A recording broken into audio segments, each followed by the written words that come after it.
Hey, what is up, gamers? Enforcer5150 here, and yes, it has been a long time since we've done a benchmark on this channel, and I am excited that Black Flag Resynced is coming out July 9th, tomorrow. Right now, I gotta say, it does look pretty decent as far as the graphics go, so we definitely needed to get a benchmark in. I've done benchmarks on these on all my other videos when I started this channel, and I was doing a lot of them on Assassin's Creed games that were coming out. I mean, I don't even remember which ones it was. I think it was Odyssey was one of the last ones, earliest ones I did, but even before that.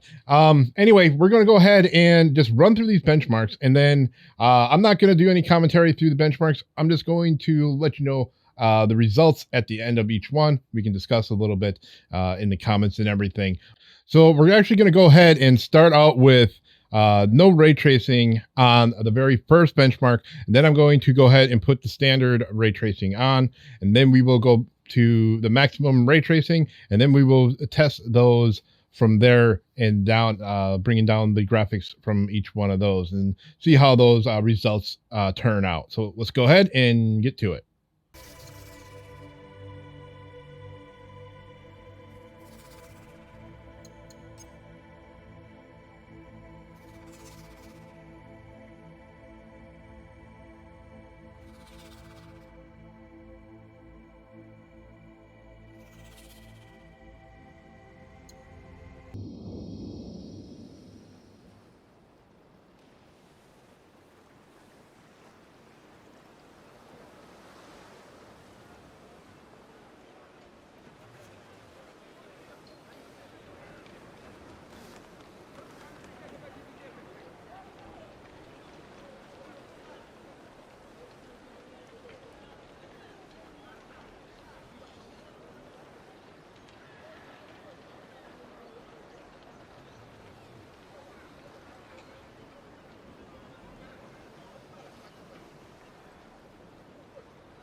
All right, so as mentioned, this is the one that was done without ray tracing on, and as you see, we get an average of 92 frames per second, a minimum of 65. And now remember, this is also Assassin's Creed. In the beginning, a lot of times it's going to hit that it's going to record while you're loading, so you're going to get like a 20 or something like that, and I always have to ignore those. But we did get a max of 119. This is also with ray tracing off, but we have our overall preset at ultra high, and the frame generation, everything is off. We're using native DLAA, which, the native AA for DLSS, and it looks good. All right, we're going to go ahead and start turning on the standard ray tracing and get a benchmark with that.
All right, so there we go. We have our result for the standard ray tracing. And as I was saying, we got that 23 minimum there. That's while the game is loading, and it does this with almost every single benchmark that Ubisoft puts out for Assassin's Creed, and it drove me nuts for years.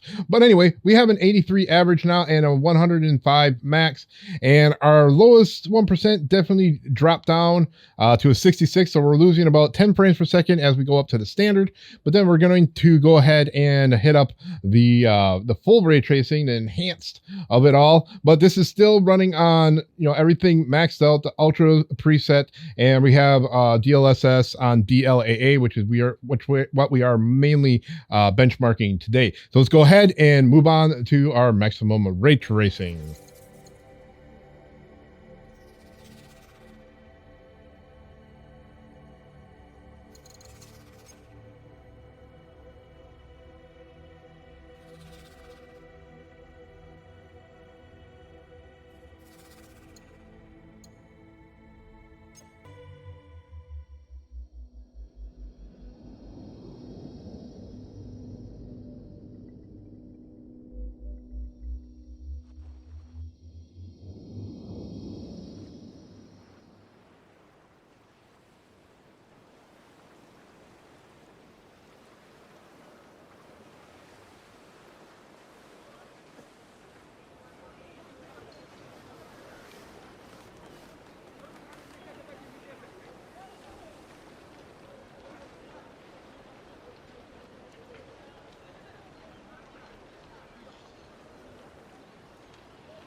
All right, so here we go with the enhanced ray tracing. We do drop down a little bit more, but not as much as I thought. We do drop in our lowest parts. We get to around like the 60s. As you see, our low 1% is actually 60 FPS, and that is pretty low. And it kind of gets you to that. Oh, I don't want to go under 60 FPS, but it definitely gets really close to it. A little uncomfortable. And when I wish they would put in like the actual ship battles in here, and they don't, which that part I don't like too much. But as you can see, our max is at 93, and as I was saying with the 23, that's while I was loading. That's why it's almost the same almost every time when it shows that minimum. It still drives me nuts. But anyway, like I said, we're still on ultra high, and we're going to start moving it down now to bring down the presets. We're going to keep it on DLAA, keeping everything maxed out, because on the 5090, it's kind of, why not type of situation. situation. So we're going to definitely keep running with that, and we're not going to do frame generation in this one, as I was mentioning in the beginning of this video, but I will, go over the averages at the end of the video as well. So let's go ahead and move on to our next preset.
All right, here we go with the very high preset, and DLAA is still on. Now, this one, if we're going from ultra high to the very high, I do not see much of a benefit. I mean, there is some, as you can see, the average is 77. Our last one was 76. So on average, we're not seeing much of a difference. The minimum does show higher, but like I said, it does try to record the beginning, so we don't know exactly what that is going to be. I could run it 50 times and sometimes it will work and sometimes it won't, and it's never really the real minimum.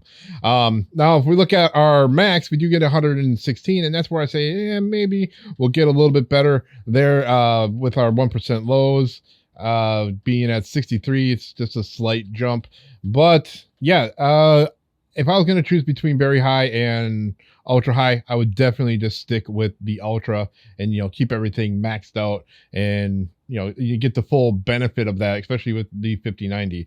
Obviously, another CPU will do a little bit better, which I'm still trying to work on, but that is another story altogether. All right, let's go ahead and move it down to high preset.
All right, there we go. We have the high preset done, and we jumped up now to an 89 with a minimum of 52, which I take with a grain of salt.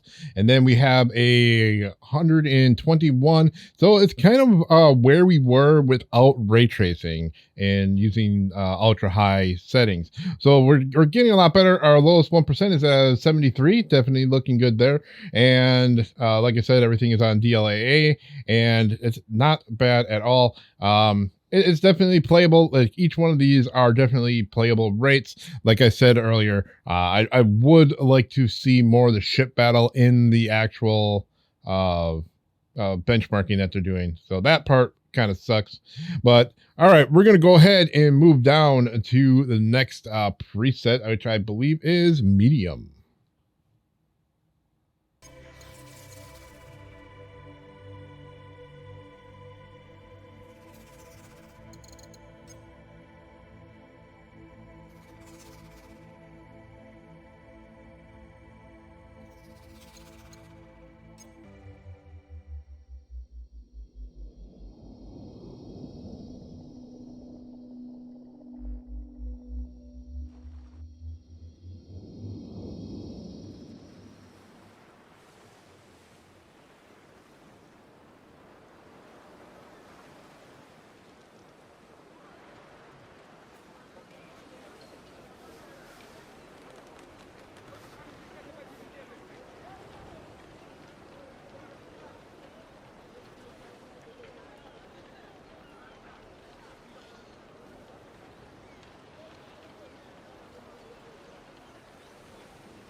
All right, here we go. We have the medium settings done, and we're looking at a 101 average and a 45 minimum, or 49 minimum, and then a 136 for our maximum, which we're now getting close to where we can actually cap out my my capture card. But a lowest 1% of 80, which is pretty good. However, I do want to mention that we should get a little bit more than this at medium settings on the 4090, and maybe the CPU is holding it back a little bit. That could be it as well. But this CPU, would not bring you up that much more.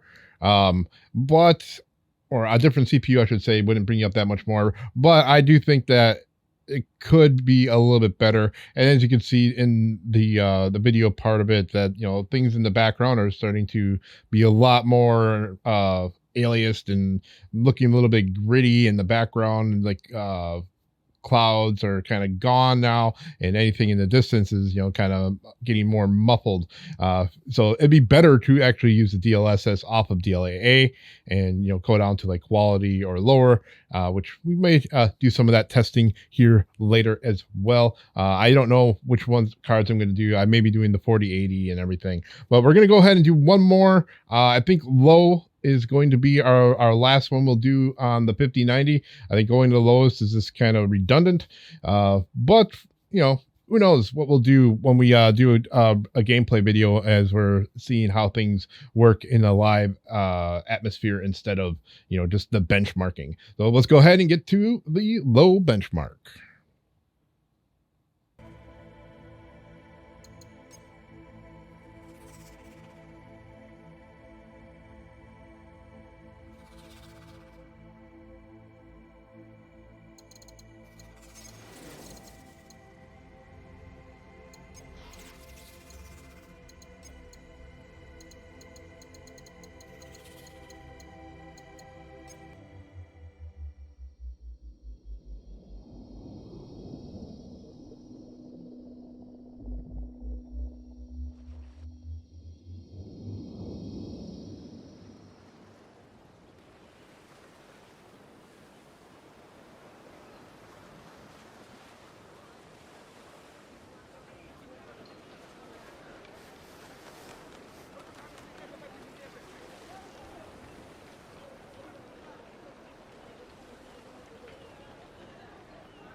All right, we now have the low preset done here. And as you can see, we don't really gain that much. 105 average, which we're pretty much kind of just around the same as we were before.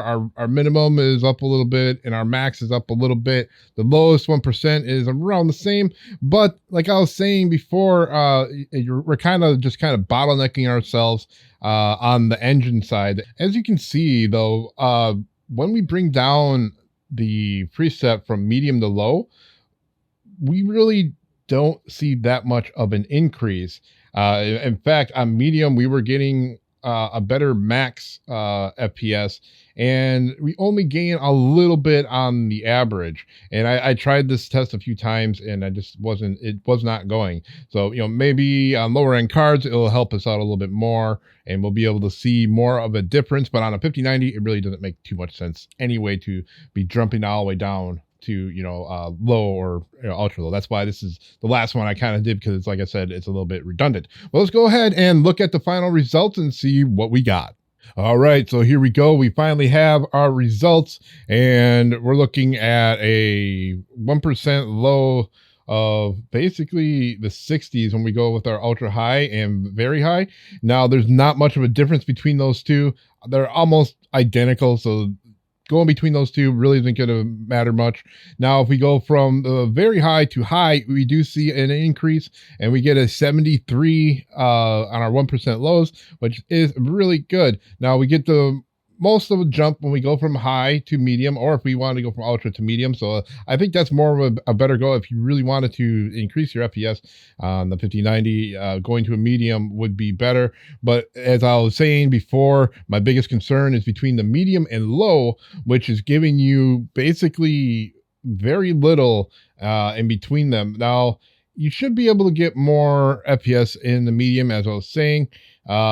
Maybe it's an optimization thing or something like that, but I don't know the exact details of their engine that they're really working with in this one. But when we look at the ultra high comparison from ray tracing on and regular or ray tracing off and standard ray tracing, we do see a bit of an increase when we have ray tracing off, and we should see about the same when we do some of the others, but we're not going to do those in this video, of course. I just wanted to get an idea. But standard ray tracing and ultra, we actually have a decent amount of jump. If we look at the ultra on the far left side and the standard ray tracing there, we're looking at about 5 to 7 frames per second difference. And I think having ray tracing on is like one of the things I really like, having natural lighting, natural shading, and it just makes the game feel more alive. But yeah, that's pretty much it, all we have for this. Let me know in the comments below, like what kind of FPS you were expecting to see on something like the 5090, and what card do you want me to test on this next. I'm thinking the 4080 would be the best way to go, and then I definitely want to try something lower like the 2080 Ti or the 3060 laptop. Anyway, that's all we're going to do for this video today. Make sure you hit that like button. Definitely subscribe if you're new to the channel. You all take care and happy gaming.